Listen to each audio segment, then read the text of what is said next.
Option আমাদের কাছে নেই এবং এটা দিতেই হবে অ্যাট এনি কস্ট। তো নিয়োগপত্র ছাড়া আমাদের আর ঘরে ফেরার কোনো রাস্তা নাই। ভাইয়া এখন আপনারা তো জানেন আমাদের কোনো এক কারণে আমাদের কোনো গুজব না কিসের জন্য আমি এর যৌক্তিক কোনো কারণ পাই না, সামহাও আমাদের নিয়োগটা আটকে আছে।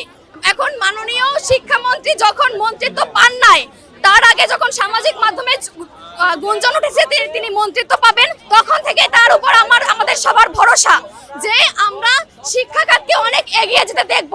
এবং আমার বিশ্বাস আজকে আমরা এখানে রাজপথে অবস্থান করছি, এটা অবগত হলে মাননীয় শিক্ষামন্ত্রী অতি সত্বর একটা ব্যবস্থা নেবেন এবং আমাদেরকে দ্রুত নিয়োগপত্র দিয়ে শ্রেণীকক্ষে যাওয়ার জন্য সুযোগ করে দিবেন ইনশাআল্লাহ।